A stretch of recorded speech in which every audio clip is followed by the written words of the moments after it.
Hi, I'm Richard Karn, and you may have seen me on TV talking about the world's #1 expandable garden hose. Well, the brand new Pocket Hose Copperhead with Pocket Pivot is here, and it's a total game changer. Old-fashioned hoses get kinks and creases at the spigot, but the Copperhead's Pocket Pivot swivels 360 degrees for full water flow and freedom to water with ease all around your home. When you're all done, this rust-proof anti-burst hose shrinks back down to pocket size for effortless handling and tidy storage. Plus, your super light and ultra-durable Pocket Hose Copperhead is backed with a 10-year warranty. What could be better than that? I'll tell you what, an exciting exclusive offer just for you. For a limited time, you can get a free Pocket Pivot and their 10-pattern sprayer with the purchase of any size Copperhead hose. Just text WATER to 64,000. That's WATER to 64,000 for your 2 free gifts with purchase. WATER to 64,000. By texting 64,000, you agree to receive recurring automated marketing messages from Pocket Hose. Message and data rates may apply. No purchase required. Terms apply. Available at pockethose.com/terms.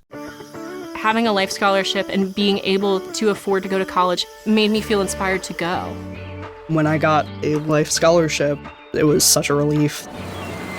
I knew that I wanted to have an impact. Having a life scholarship through the SC Education Lottery was huge. It gave me the opportunity to make that impact right here at home.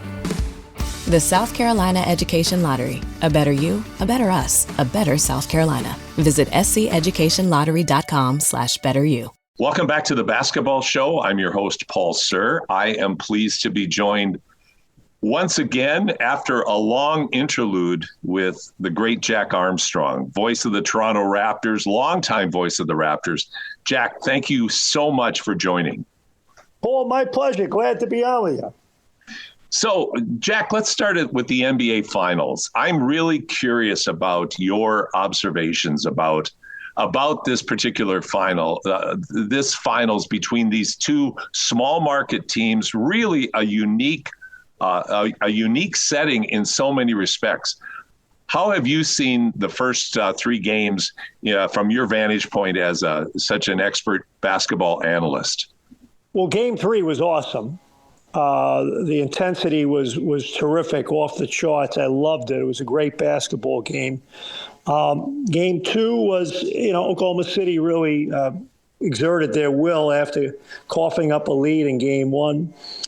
Game 1 was a tale of 2 halves. Obviously Oklahoma City dominated with their defense in the first half, forcing over 20 turnovers, but unfortunately they couldn't capitalize and put a lot of points on the board and let Indiana hang around. And Indiana is just an incredibly resilient team. So after 3 games, when you watch the games, Oklahoma City is the better team.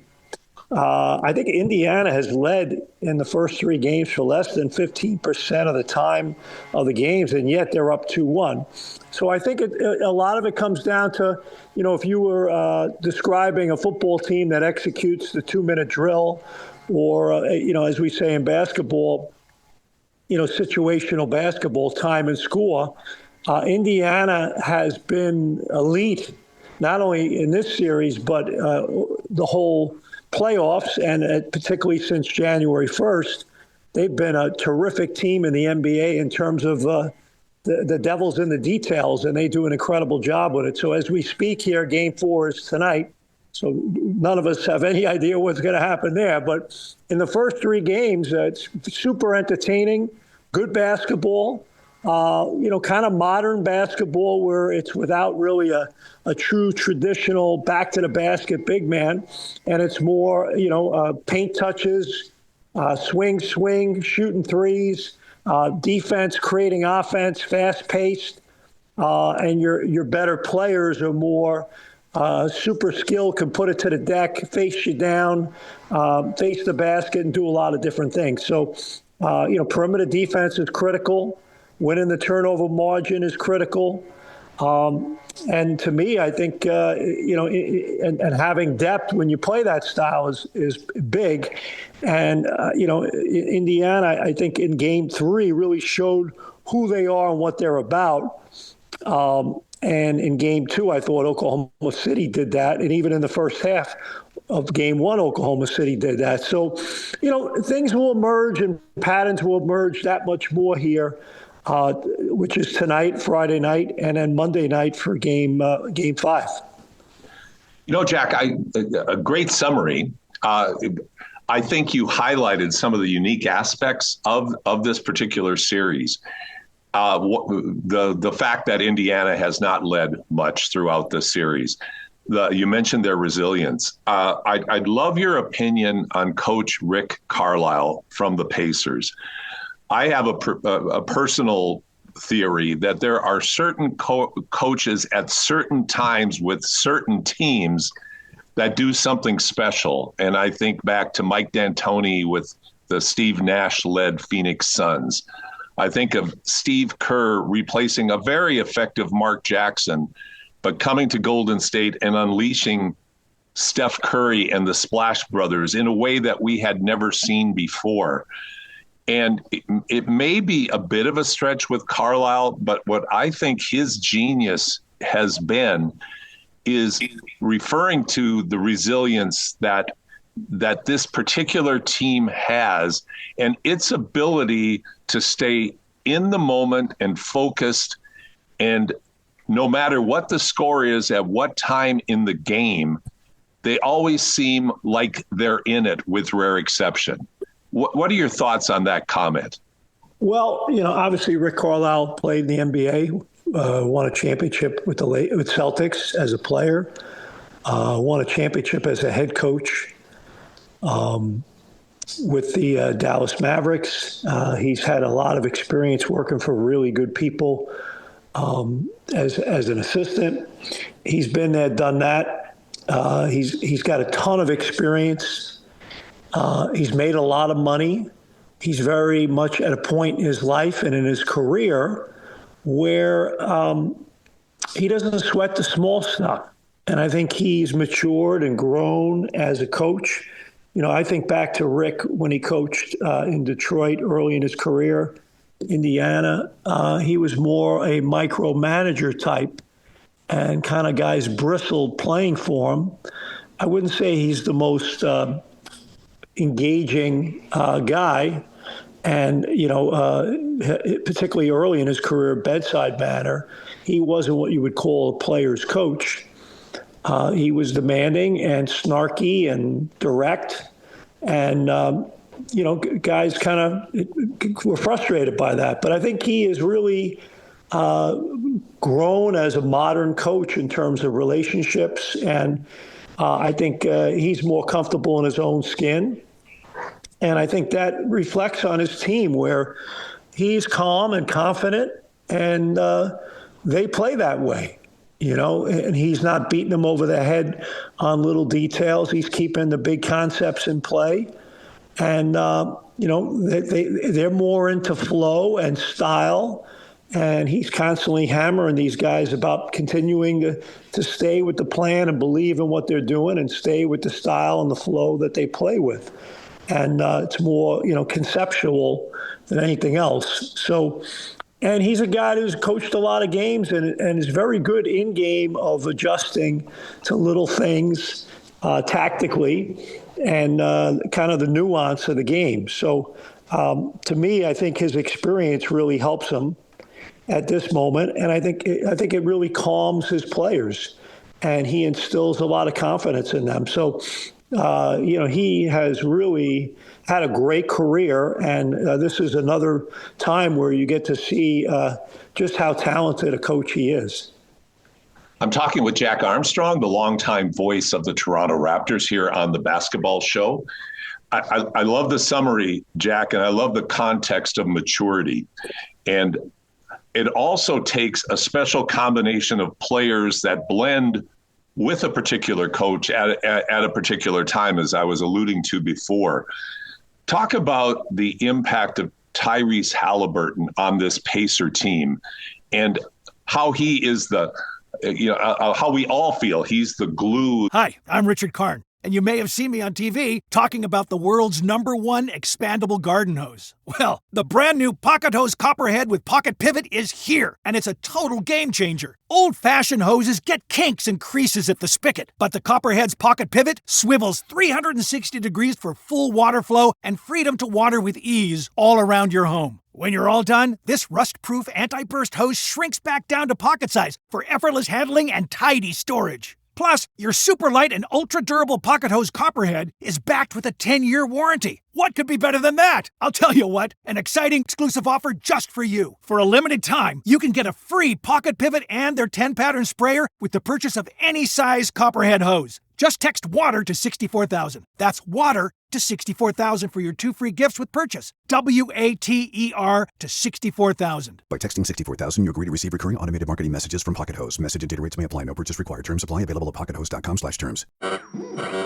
We interrupt this program to bring you an important Wayfair message. Wayfair's got style tips for every home. This is Nicole Byer, helping you make those rooms flyer. Today's style tip: when it comes to making a statement, treat bold patterns like neutrals. Go wild! Like an untamed animal print area rug under a rustic farmhouse table from Wayfair.com. Ooh, fierce! This has been your Wayfair style tip to keep those interiors superior. Wayfair, every style, every home. That this team revolves around. Well, first of all, last year, not this season, but the previous season, they lost in the in-season tournament final. And if I'm not mistaken, I think the Raptors, I think we played Indiana twice early in the year. Or maybe it was just once, but I think it was twice, but I saw them a lot early in the year last year. And to me, what jumped off the page at me was I was like, wow, this guy's one of the 10 best players I've seen in the NBA this year. Man, that's the same guy I watched playing in Sacramento who was very good. But man, this dude has really gotten to another level. He's outstanding. Then after that, he kind of got hurt, and he wasn't the same player the rest of the year. He'd have moments, but it was more flashes than consistency. And then early this year, he, again, was banged up and wasn't the same player. And since early January on, he has really hit his stride, and he's healthy again. And, now they're saying he's not playing 100%. But at this point, who does play 100% this time of season? But he is a phenomenal shot maker. He's got great length. He's got tremendous range. He's got size, so he can see over and through the defense. He's a crafty guy in terms of changing direction.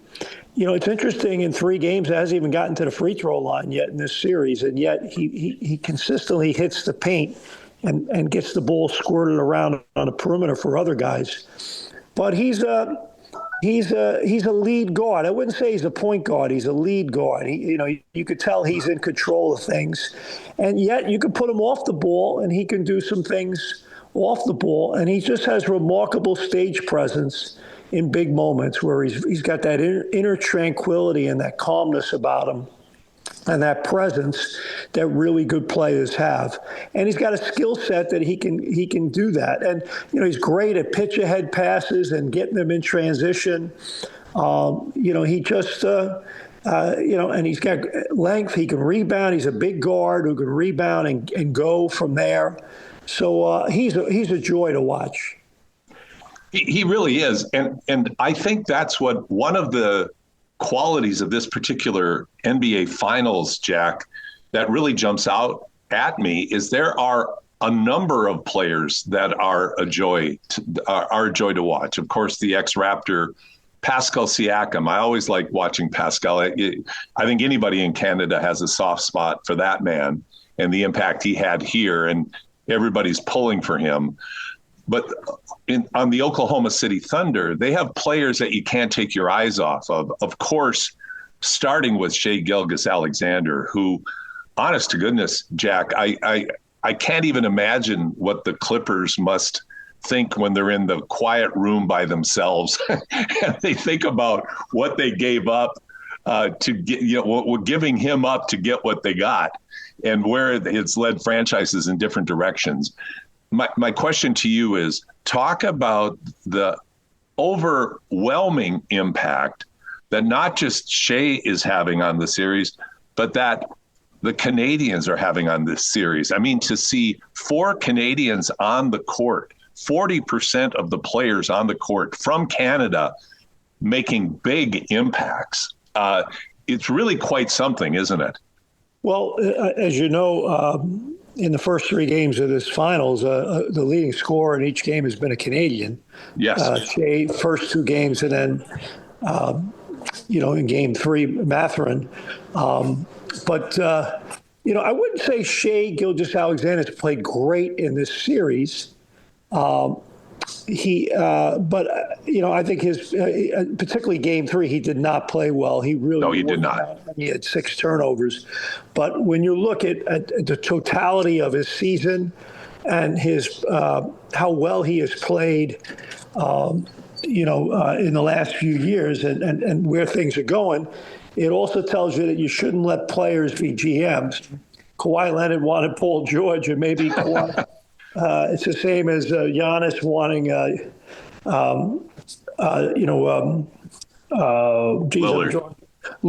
Lillard in Portland. Damian Lillard, yeah.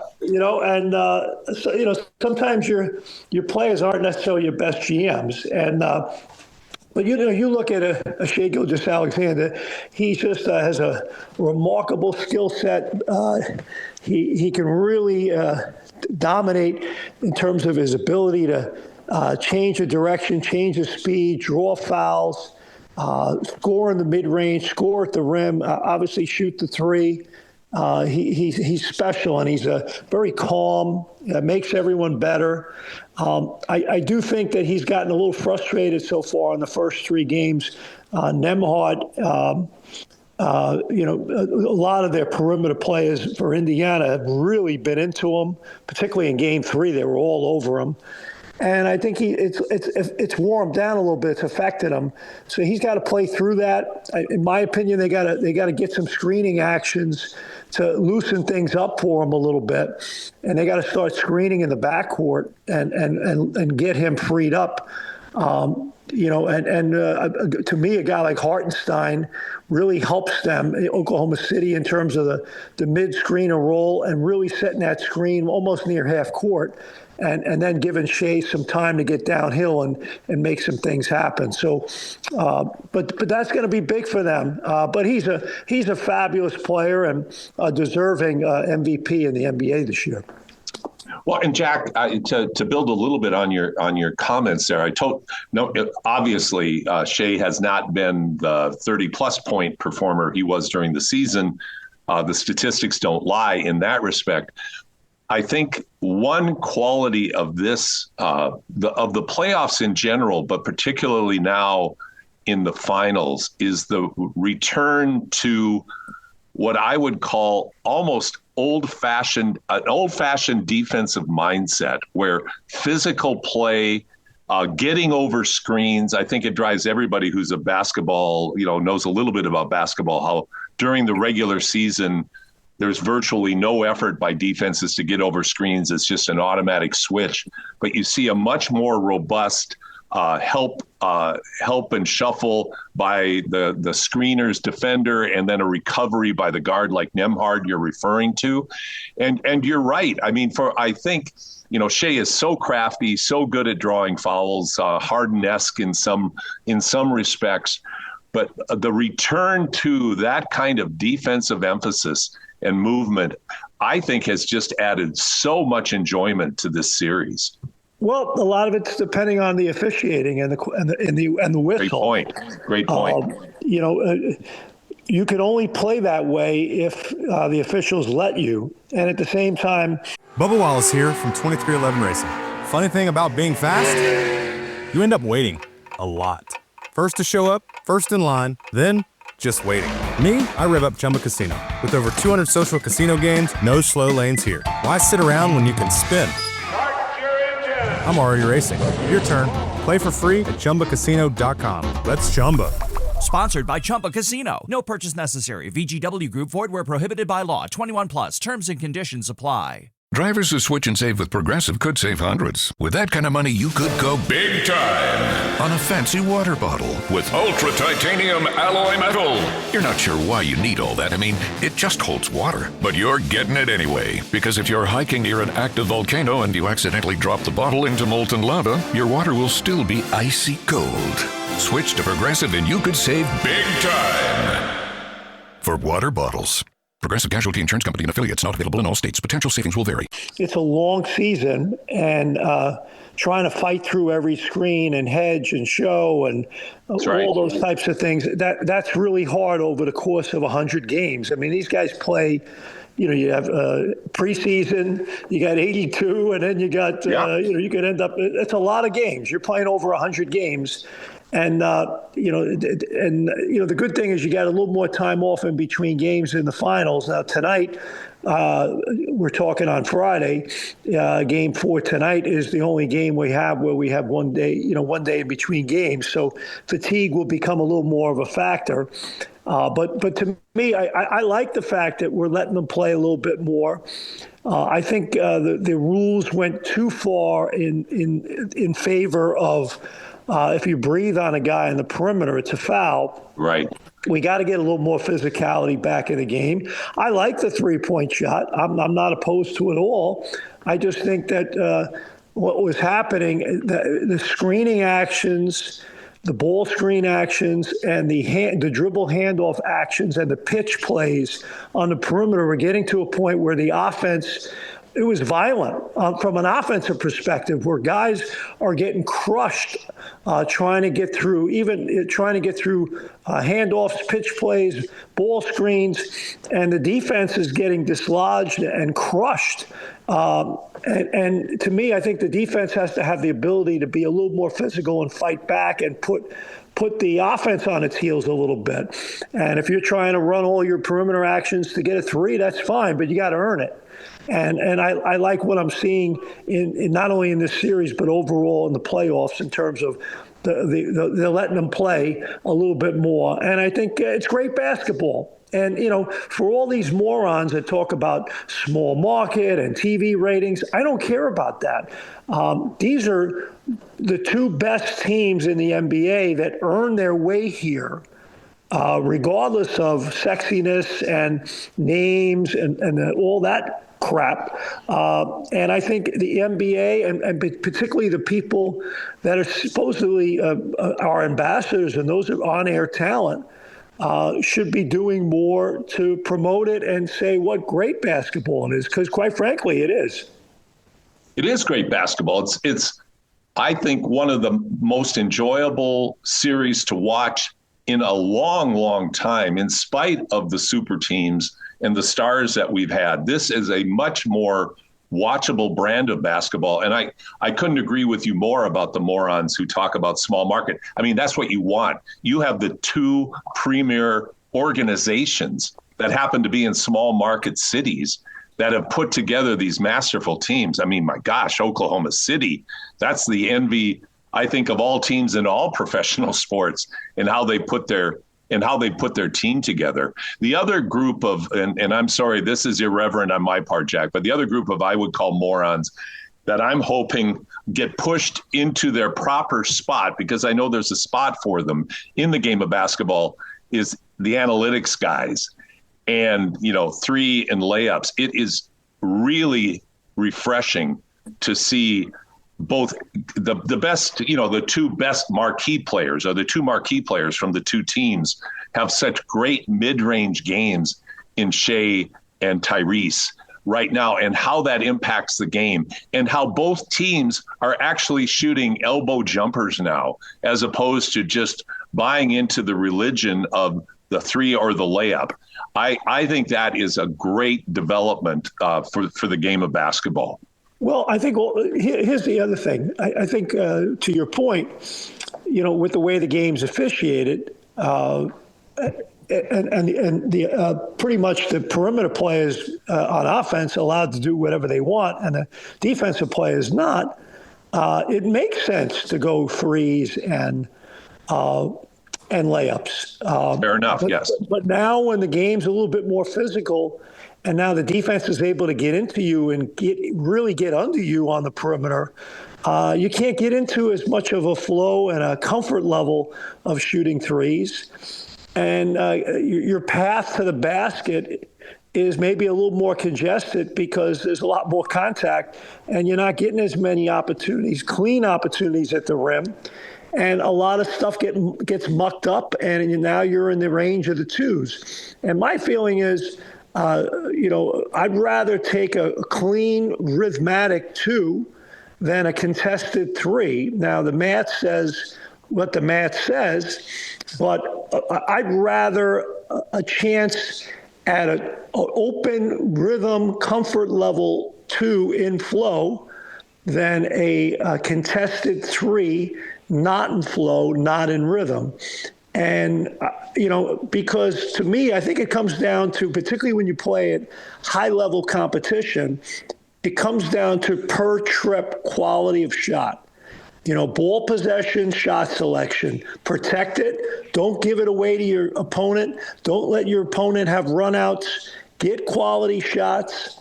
And to me, I think if you do that and exhibit offensive toughness and grit and make the right decisions, you'll have enough possessions where you get really good shots, whether it be a 2 or a 3, and many times it'll lead to the 1s as well, the free throws. But it's your per possession commitment to playing the right way in terms of whatever style you play. You got to be able to execute your stuff and generate really good shots, because it's so hard to do that. And then when you do turn your opponent over, you got to cash in on man advantage stuff. And it's very interesting when you look at game 1 where Oklahoma City just absolutely blitzed the heck out of Indiana, but they didn't score enough on those turnovers, and that ended up being their undoing. And, in game 3, Indiana did a great job winning the turnover battle, and they also scored a lot in transition, and they got their pace going. So that stuff's huge. It's so hard scoring 5-on-5 half court, because everywhere you go, it's almost like your opponent is behind enemy lines. They already know what you're going to do before you do it. They can call your plays for you. They can call your actions for you. And to me, that's where you have to be able to generate scoring chances in a secondary manner. Those things really matter. Jack Armstrong, longtime voice of the Toronto Raptors, joining me. Jack, I know your time is short, but it would be a disservice to our listeners if we didn't touch on the Raptors in the offseason. I think, I don't know how you would label this past season for the Raptors, other than perhaps a lot of people have just called it a growth feeling out season. But I know there are a lot of expectations on what's going to happen in this offseason and the team that they're going to bring back for the 25-26. Give us your 30,000-foot viewpoint on the Toronto Raptors last season leading into next season. Well, the last 2 years have been difficult. Obviously, you move OG Anunoby, you move Pascal Siakam. It was a transitional / rebuilding year. Last year was a rebuilding year. So in pro sports, you don't get 3 chances to do that. This isn't a 3-strike game. It's usually a 2-strike game, and you're up. So now this year, coming into this year, I fully expect the Raptors to be a much, much more competitive team, a team that should be contending for a playoff spot, a play-in spot, whatever you may want to define it as. The Eastern Conference is wide open, with all due respect to Indiana and Cleveland and New York and teams like that. It's not like I'm over, Boston's going to be a different team next year. Detroit's good, but I think a team like Orlando could get a lot better. But, is anyone overwhelmingly that much better than anyone else? I would say no. And to me, I think if you're the Raptors, you should fully expect that you're going to be a much more competitive team. You're going to have a Brandon Ingram, knock wood, hopefully he's healthy. You got to get 70 games out of Emmanuel quickly and see what he can do. They've given him a lot of money. He's got to be there for them, and they got to get high-end productivity. I think they've done a good job in the last 2 years in this rebuilding process of kind of retooling, rebooting their talent level. There's a good amount of talent there now, and my expectation is that this upcoming season, the investment they've made in all this, you're going to start to see it. And there'll be expectation, there'll be pressure. And it wouldn't shock me either on draft night or on July 1st that they are active in terms of trades. I think you got to keep an open mind, and if there's a way to improve your team, so be it. And, obviously a guy like R.J. Barrett is extension eligible. What's his future in Toronto? I look at RJ, and I think he's played really well in Toronto in his time there. I'd love to see him stay.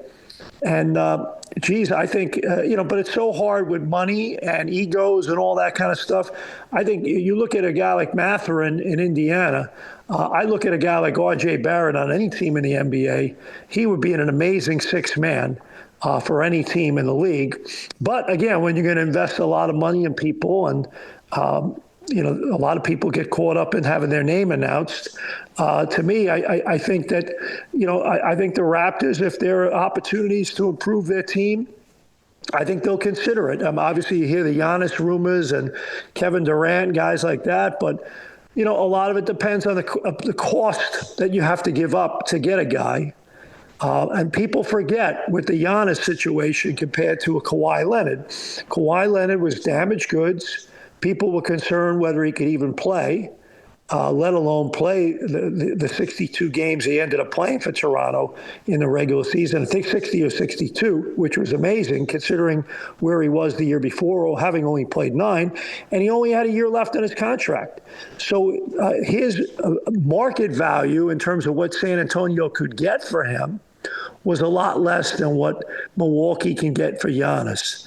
And that's why the Raptors were able to trade DeMar DeRozan, Jakob Poeltl, and a pick to get Kawhi, who was sensational. And their medical staff did an incredible job. And as we speak today is the 6th anniversary of the Raptors winning the title. But Giannis is a different story.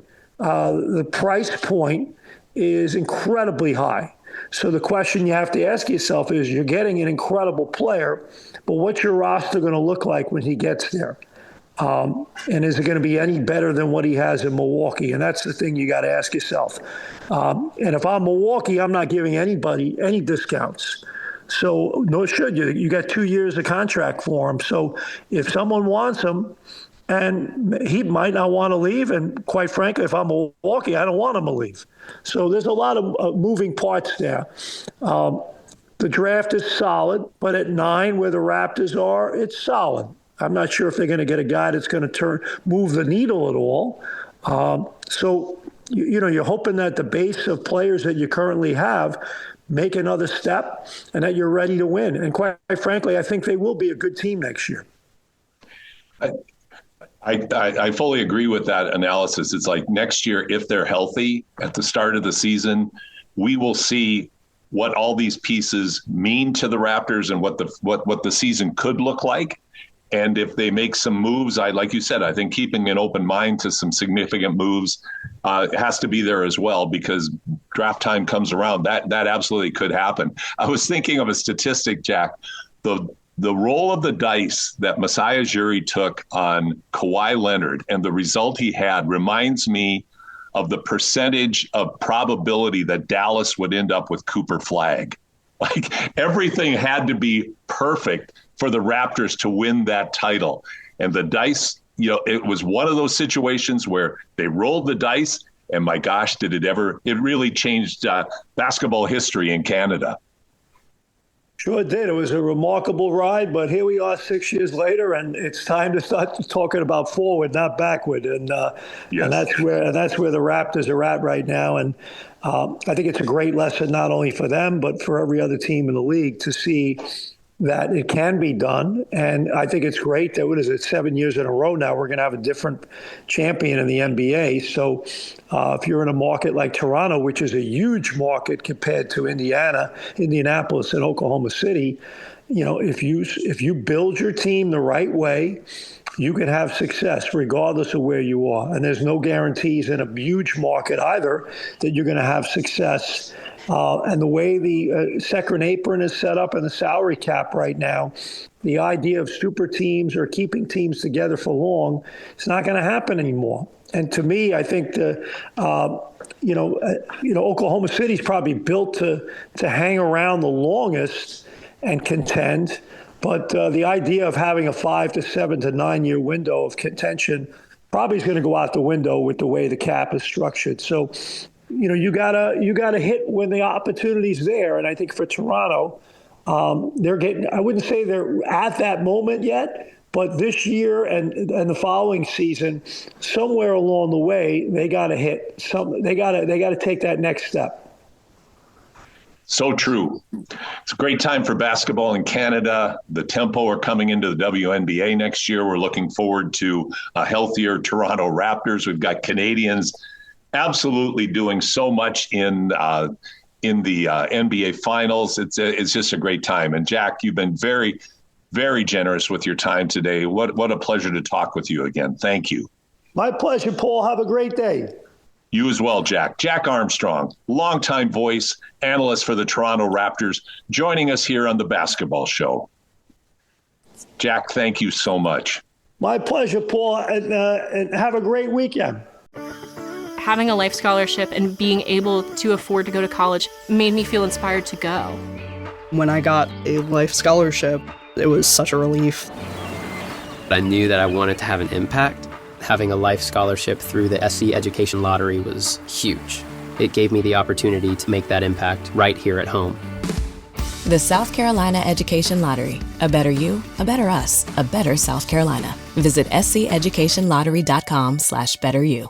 Ryan Seacrest here. When you have a busy schedule, it's important to maximize your downtime. One of the best ways to do that is by going to ChumbaCasino.com. Chumba Casino has all your favorite social casino games like spin slots, bingo, and solitaire that you can play for free for a chance to redeem some serious prizes.